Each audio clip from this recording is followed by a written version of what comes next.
Steve Jobs, before he died, did a famous interview with the New York Times where he admitted that his own children do not use an iPad. They don't have devices in the home. They have very limited screen time altogether. Bill Gates' children had a limit of 45 minutes maximum per day of screen time, and it was cut off in the evenings at a certain point. His children were not permitted to use cell phones until they were in their teen years, and that was for talking, not smartphone use as we consider it today. His wife says, "We wish we would have been even more strict than we were." Current Apple CEO Tim Cook came out in an interview with the same thing. He doesn't have his own children, but he said, "I wish and hope my own nephew would not use social media. I don't want him on there at all." Adam Alter of the very good book Irresistible tells of interviews he did with video game designers, where the video game designers themselves admit, we don't even touch the video games because they're so addictive. What do all these people know that the rest of us are in the dark on? What does the guy who invented the like button, working for Facebook and all the other social media, has followed suit with the like button? He regrets inventing that and says, "I wish I'd never done it." And he says it becomes very addictive, and he calls Snapchat digital heroin, and he has no social media apps on his phone at all.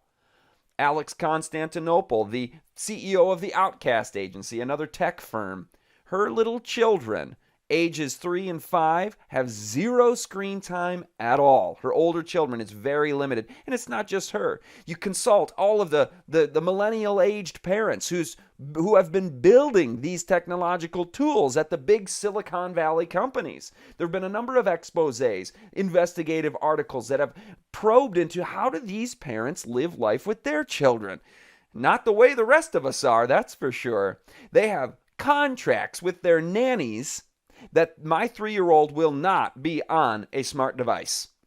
In fact, the nannies are going to be off their phones and doing things with the children. Where do they put their children in school? The most sought after school in Silicon Valley is the Waldorf School of the Peninsula, which uses very primitive methods of learning. Number 2, pencils and gardening and things that we would call true education. So in Silicon Valley, it is uncool to have your little kids using smart devices.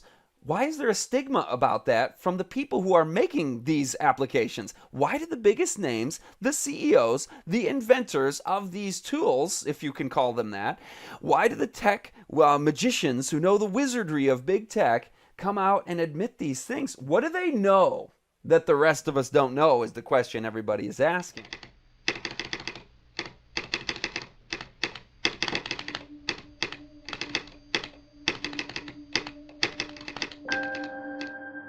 Is it any coincidence, first of all, that modern media was born in 1844? You know that modern media is a tool, because I'll tell you something, there's a spiritual controversy with the media use issue. Your behaviors, you don't realize it, but you are being programmed. God only knows what it's doing to our children's brains. 2.7 times increased likelihood for depression. We saw every mental health problem skyrocketing. 3-fold increase in teen suicide for girls aged 12 to 14. Why isn't this on headline news every night? I mean, this is huge stuff. The average person does 4 times more social media than social. They do 4 times more anti-social media than socializing. It literally is a point now where I think we have created tools that are ripping apart the social fabric of how society works. Children's screen time, the majority of parents have 0 interaction with their children at all during those times of childhood media use. They are spending twice as much time just watching Netflix as spending quality time with their kids. I love it when researchers finally come out and just say it. They're like, it's contaminating the family environment. It's catastrophic in its effect on family life. They're losing emotional intelligence, social intelligence, facial expressions, bodily gestures, all the things that are a part of human communication are being lost on a generation. He's like, we're ripping apart the social fabric of the country. You couldn't come up with stronger language because these are the guys that invented it, and they're doing their apology tour. So the love of most will grow cold in the last days. And now we're witnessing in the studies a measurable 40% decline in people's empathy. So the research is showing the Bible to be true and showing that we are in the last days. But what is causing this? And so you see yourself, like your social media persona is you. In this insecure generation, the gospel has the answer to this. He says you are worth more than many sparrows. Don't be beaten down by your feeling of how you're perceived on social media. What is the God-ordained, divinely designed life? 45%, almost half of teens now admit that they're almost constantly on their devices. The majority of 11-year-olds today have never climbed a tree. Children spend twice as much time on video games alone than all outdoor activities combined.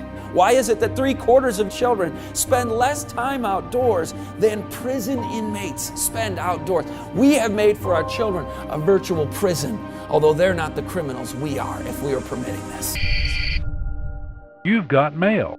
That thought process was all about how do we consume as much of your time and conscious attention as possible. And that means that we need to sort of give you a little dopamine hit every once in a while. You're exploiting a vulnerability in human psychology.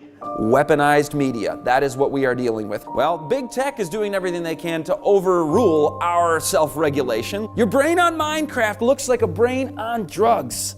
He says it's actually easier to treat a heroin addict than a true screen addict. It's the exact same methods of addiction that big tech is using, that the casinos have been using. The inventors, creators understood this consciously, and we did it anyway.